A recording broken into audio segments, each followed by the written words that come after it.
नमस्कार, मैं डॉक्टर प्रिया पालिमकर, interventional cardiologist, Sahyadri hospitals के साथ अटैच्ड हूँ। आज हम जानेंगे थोड़ा कोविड और हार्ट के बारे में। तो जैसा कि आप सब जानते ही हैं कि पिछले मार्च से हम इस कोविड पैंडेमिक में फंसे हुए हैं, सब जन एक साथ इसमें हैं और कई सारे पेशेंट्स को कोविड में हार्ट के प्रॉब्लम्स हो रहे हैं, उसके बारे में हम थोड़ा सा डिस्कस करेंगे।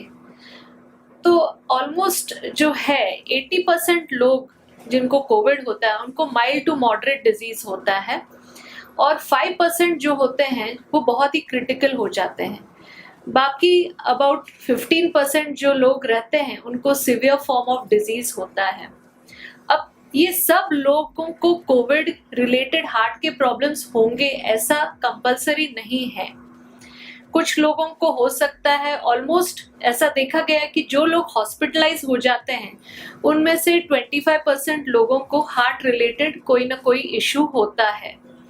अब इनमें से कौन से लोग हैं जिनको ज्यादा चांसेस है हार्ट के प्रॉब्लम्स होने का? जो लोग जिनको रिस्क फैक्टर्स हैं जैसे कि हाई ब्लड प्रेशर है, डायबिटीज है, जो ओबीस हैं जिनका वजन ज्यादा है, जिनका कोलेस्ट्रॉल लेवल्स हाई रहता है, ये लोगों को हार्ट रिलेटेड प्रॉब्लम्स होने के चांसेस थोड़े ज्यादा हैं। कोविड जो है ये वायरस सेल्स में ACE2 रिसेप्टर्स से एंटर करता है और इसकी वजह से इन्फ्लेमेटरी प्रोसेस शुरू हो जाता है। इस इन्फ्लेमेशन मतलब सूजन जो होती है, इसकी वजह से फिर बाद में साइटोकाइंस रिलीज होते हैं और ये साइटोकाइंस की वजह से इन्फ्लेमेशन बढ़ती है, कोविड रिलेटेड प्रॉब्लम्स बढ़ते हैं और कई बार माइक्रोथ्रोम्बाई मतलब छोटे क्लॉट्स भी डेवलप हो जाते हैं। कोविड की वजह से हार्ट में क्या क्या प्रॉब्लम्स हो सकते हैं? पहले तो मायोकार्डाइटिस यानी कि इन्फ्लेमेशन, हार्ट के मसल का इन्फ्लेमेशन या सूजन आना, इसे मायोकार्डाइटिस कहते हैं। दूसरी इंपॉर्टेंट चीज है कि अक्यूट हार्ट अटैक। कई बार कोविड की वजह से क्लॉटिंग ज्यादा होने से हार्ट अटैक्स होते हैं। कुछ लोगों को वीनस थ्रोम्बोएम्बोलिज्म भी होता है, यानी कि क्लॉट्स जो हैं वो या तो पैर में डेवलप होके ऊपर शिफ्ट हो जाते हैं लंग सर्कुलेशन में, जिससे पेशेंट्स को पल्मोनरी एम्बोलिज्म भी होता है। कुछ लोगों को अरिथमियाज होते हैं। अरिथमियाज मतलब इरेगुलर हार्ट बीट्स, जिसकी वजह से उनकी कंडीशन डिटीरियोरेट हो जाती है। कुछ लोगों को हार्ट फेलियर होता है, यानी कि हार्ट का पंपिंग कम हो जाता है जिसकी वजह से लंग्स में कंजेशन होता है, ब्रेथलेसनेस बढ़ जाती है और उनका ऑक्सीजन लेवल और डाउन हो जाता है। कुछ लोग ऐसे हैं जिनको कोविड में दिए गए कुछ ड्रग्स हैं, उन ड्रग्स की वजह से, उनके साइड इफेक्ट्स की वजह से जो स्टार्टिंग के फेज में देखा गया था, प्रोलॉन्ग्ड क्यूटी इंटरवल होता है, एक पैरामीटर होता है ECG में जो प्रोलॉन्ग हो जाता है जिसकी वजह से वेंट्रिकुलर एरिथमियाज होते हैं और ये वेंट्रिकुलर एरिथमियाज कई बार घातक हो सकते हैं।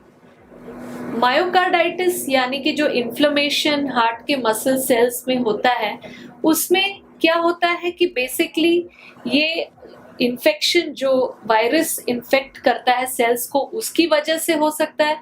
थोड़ा बहुत कंट्रीब्यूशन हाइपोक्सिया यानी कि जो लंग्स में वायरस का फैलना होता है जिसकी वजह से ऑक्सीजन लेवल कम हो जाता है, उसकी वजह से भी ये मायोकार्डाइटिस बढ़ जाता है।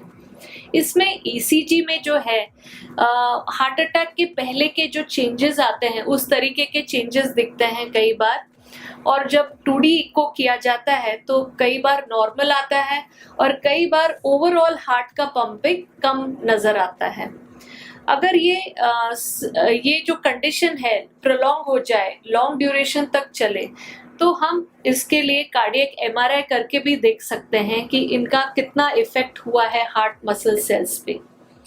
ट्रीटमेंट पॉइंट ऑफ व्यू से हम देखते हैं कि इनके कार्डियक एंजाइम्स कैसे हैं, यानी कि ट्रॉप्टी, CPK-MB, ये पैरामीटर्स अगर रेज्ड हैं तो इन पेशेंट्स का जो आउटकम है आगे चल के वो जरा प्रॉब्लमैटिक यानी कि जरा खराब हो सकता है।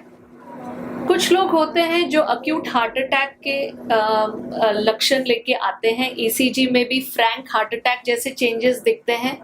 इको में दिखता है कि कुछ सेगमेंट जो है वो ठीक से कॉन्ट्रैक्ट नहीं कर रहा। अगर छोटा अटैक है यानी कि uncomplicated heart attack, inferior wall myocardial infarction, तो ऐसे पेशेंट्स को हम कंसिडर कर सकते हैं कि इंजेक्शन दिया जाए, जो फिब्रिनोलिटिक इंजेक्शन होता है वो दे सकते हैं। बट जो भी पेशेंट्स जिनको सिवियर अटैक है, लेफ्ट साइड की आर्टरी इन्वॉल्व है, जैसे कि acute anterior wall myocardial infarction, या जिनको कॉम्प्लिकेटेड इंफार्क्ट्स हैं, जिनके हार्ट बीट स्लो हो गए या फास्ट हो गए या बीपी लो है, ऐसे पेशेंट्स को हमें डायरेक्ट कैथ लैब में ले जाके एंजियोप्लास्टी करना चाहिए। यही उनके लिए सबसे बेस्ट ट्रीटमेंट रहेगा। कई पेशेंट्स हैं जो ब्रेथलेसनेस करके आते हैं और हम देखते हैं कि उनका जो लंग्स में कंजेशन हो गया है, जो पैटर्न है उसे हम पल्मोनरी इडीमा बोलते हैं। तो इस किस्म का पैटर्न जब आता है तो इसका मतलब है कि पेशेंट को हार्ट फेलियर है। इको में भी दिखता है कि हार्ट का पंपिंग जो है वो ओवरऑल कम हो गया है। तो ऐसे पेशेंट्स जब आते हैं तो हमको पता नहीं कि ये कोविड की वजह से अभी हुआ है, रीसेंट इन्वॉल्वमेंट है, या पहले से ही उनका हार्ट का पंपिंग कम था और अभी कोविड होने की वजह से वो फ्रैंक हार्ट फेलियर में गए हैं।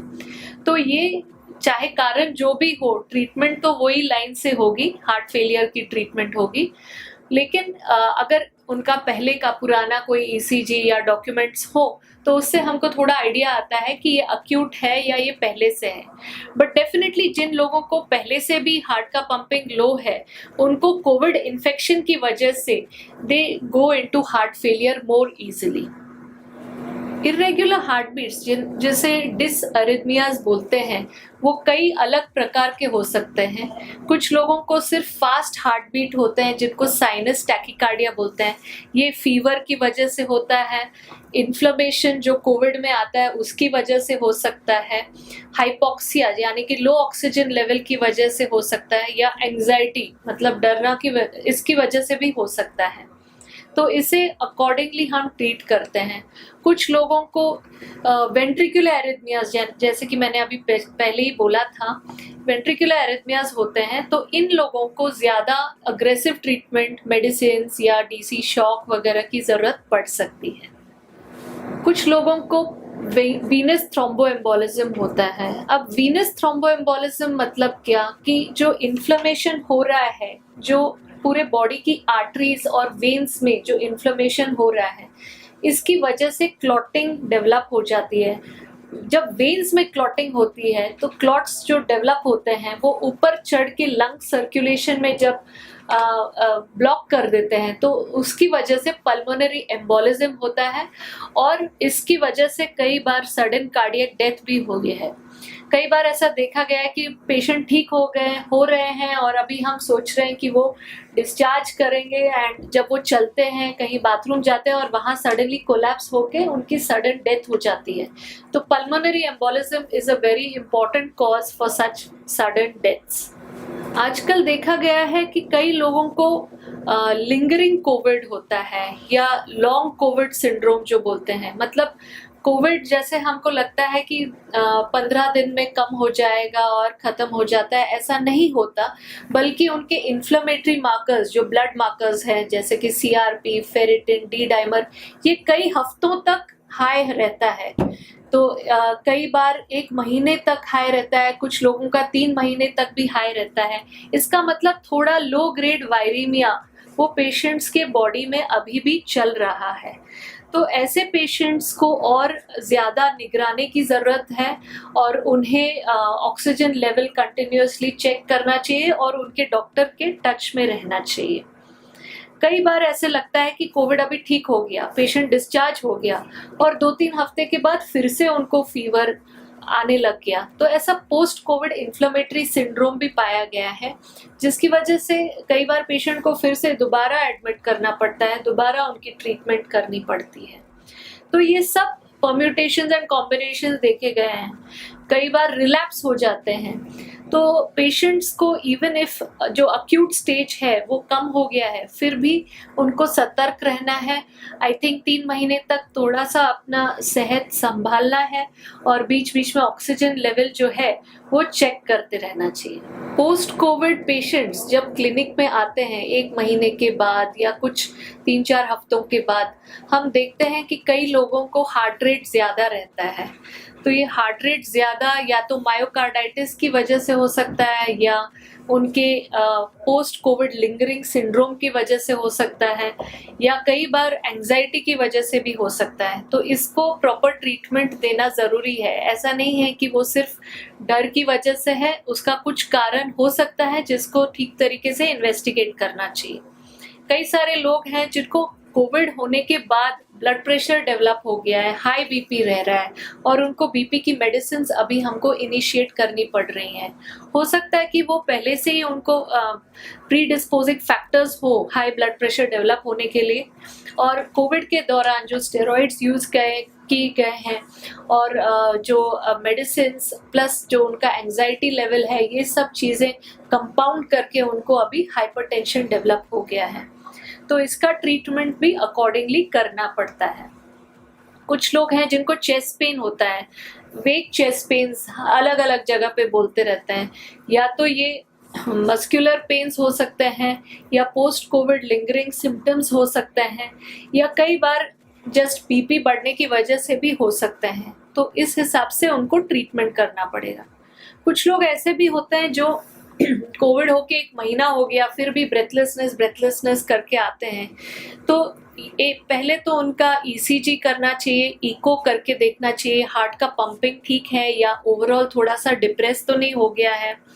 कई बार हम सीटी स्कैन भी रिपीट करके देखते हैं कि उनको कोविड की वजह से लंग्स में फाइब्रोसिस तो नहीं हो गया है, इसकी वजह से तो नहीं शॉर्टनेस ऑफ ब्रेथ हो रहा है। तो ये सब चीज़ों को हमको ठीक से इवैल्यूएट करना बहुत ज़रूरी है, क्योंकि अभी तो हम देख रहे हैं कि ऑलमोस्ट 50% लोग जो ओपीडी में आ रहे हैं सबको कभी ना कभी कोविड होके गया है। तो ये सब चीज़ों के वजह से ये प्रॉब्लम्स जो आ रही हैं इसको ठीक से इवैल्यूएट करना और ट्रीट करना बहुत ज़रूरी है। सब लोग जिनको कोविड होके गया है, जो 30 इयर्स के ऊपर के हैं और इनको ऐसे कोई भी सिम्टम्स अगर नज़र आए हैं, जैसे फास्ट हार्ट बीट होना या बीपी बढ़ना, shortness of breath, chest pain, ऐसे कोई भी सिम्टम्स हो तो प्लीज़ अपने डॉक्टर के पास जाके अपने आप को इवैल्यूएट कीजिए और ट्रीटमेंट लीजिए।